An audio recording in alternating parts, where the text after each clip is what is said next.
May pabaong heart pa ang cheerleaders kay Renz. Pinakitaan ng pampagana sila kay mga idol, biglang lumipad. Naging highlight na sa KBL itong talon ni Kabayan. Balik starting 5 na si Renz Abando kasama si Omari Spellman laban sa nag-iisang kupunan sa KBL na walang Filipino import ang Ulsan Mobis Phoebus. Well, first quarter kailangang mag-ingat nila kay Renz Abando sa kanyang mga talon lalo na sa kanyang landing space. Hindi naman na-injury mga idol pero dahil sa hustle, umaray sa kanyang kamay si Kabayan matapos sabayan ng kalaban dahil sa sipag hindi nilabas si Abando. Solid kasi ng hustle nila kay unti-unti nang bumabalik ang dating form ni Omari Spellman. Lamang ang visiting team na Ulsan sa first quarter 26-23. Second quarter nagdomina naman ang import ng Ulsan si Gage Prim, 17 points habang si Spellman inalat kinapos sa talon, nagmintis ng dunk. Last 5 minutes muling pinasok sa laro si Renz Abando, nagmintis si Kabayan. Hindi maganda ang shooting sa first half ni Lakay pero nakakatuwa lang mga idol dahil hinihikayat pa rin si Renz Abando ng kanyang teammate na to. Cheer up dahil nakakaapat na mintis na si Lakay. Last 32 seconds, napareact na ang Red Boosters head coach sa no-call play na to. Natulak sa likod si Renz Abando, na bend ang katawan. Nalagpas lang ni Lakay yan. Natapos ang first half, 52-44 lamang ang kalaban. 0 out of 4 sa field si Renz Abando. May 2 rebounds, 1 assist sa loob ng 16 minutes na playing time.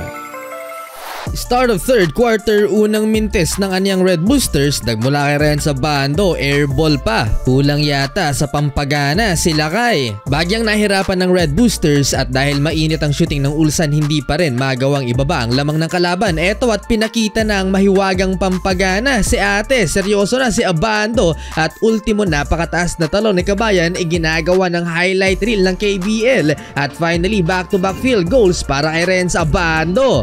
돌아서면서 페이드웨이 안 들어갑니다. 오, 리바운드. 리바운드 정말 높아. 수비를 속이고 왼쪽 전달합니다. 아반도 들어갑니다. 왼쪽 아반도 멈춰서 가볍게 득점 만듭니다. Na-late yata ang pagpapakita kay ate kung saan tambak na ang aniyang Red Boosters. Nag-showtime na rin itong backup import ng Ulsan mga idol, papatapos ang third quarter. 84-59, malaki ang dapat habulin ng home team. Iniro pa ni Gage Prim mga idol na aawayin si Renz Abando pero nagtawanan na lang ang dalawa. Fourth quarter nakapag-draw ng foul si Renz Abando. Ito ang matindi mga idol sa free throw line. After may pasok ni Renz Abando ang pangalawang free throw, pinabaunan pa ng heart nitong dalawang cheerleader.